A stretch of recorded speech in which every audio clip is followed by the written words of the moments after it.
Saudara, orang ini ngomong seenak keluarkan tai hidungnya ya. Jadi dia ngomong seenak keluarkan tai hidungnya. Saya tidak menghormati orang seperti ini yang telah menghina Yesus. Dan saya juga tidak butuh dihormati oleh dia yang menghina Yesus.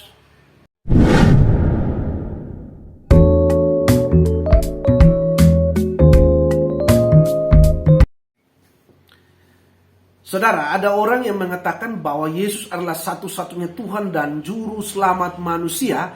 Itu sudah tidak relevan lagi.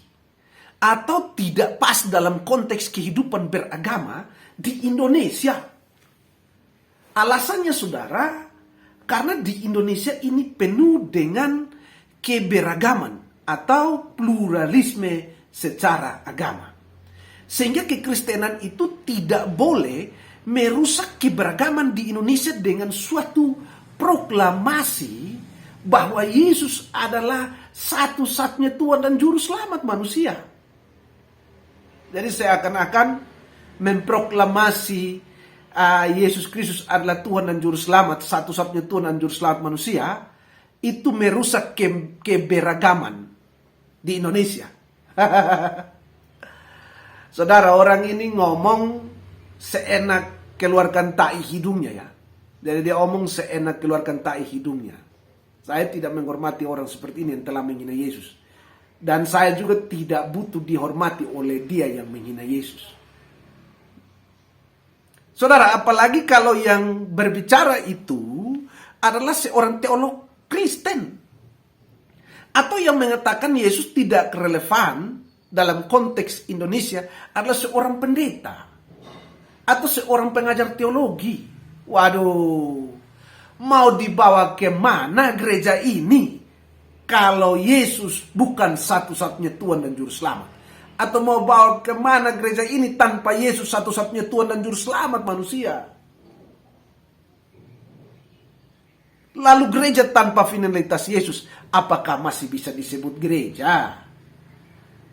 Sekali lagi, kalau gereja tanpa finalitas Yesus, apakah masih bisa disebut gereja?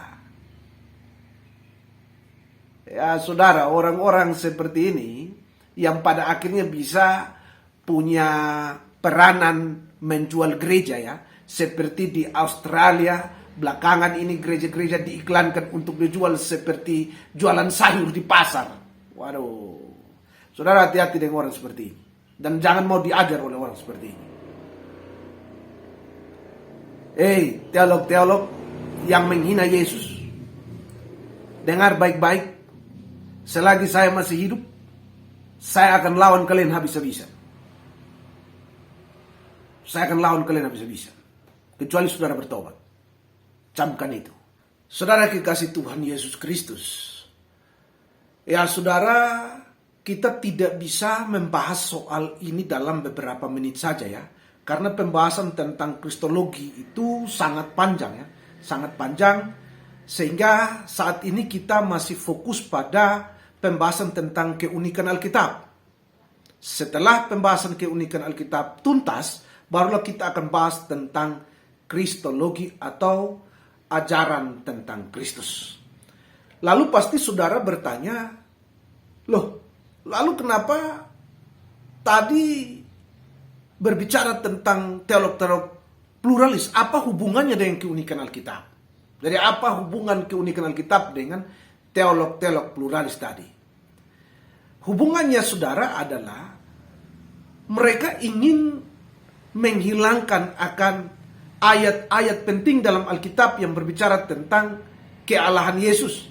Atau bicara tentang Yesus sebagai satu-satunya Tuhan dan Juru Selamat manusia. Nah, jadi di sini mereka melakukan penindasan-penindasan terhadap Alkitab. Dan keunikan Alkitab adalah walaupun ditindas, tetap Alkitab bertahan sampai dengan saat ini. Jadi itulah yang mau kita bahas, yaitu keunikan Alkitab dari segi bertahan dalam penindasan orang brengsek tadi. Jadi seperti itu ya. Lalu saudara, siapa-siapa saja yang menindas Alkitab? dan bagaimana cara Alkitab bertahan dalam penindasan, supaya saudara tidak bosan, maka pembahasan ini akan dilanjutkan pada video berikut, dalam seri berikut. Karena itu tetap nantikan pembahasan tentang keunikan Alkitab dari segi bertahan dari penindasan-penindasan. Ini saja, Tuhan Yesus senantiasa memberkati saudara. Amin.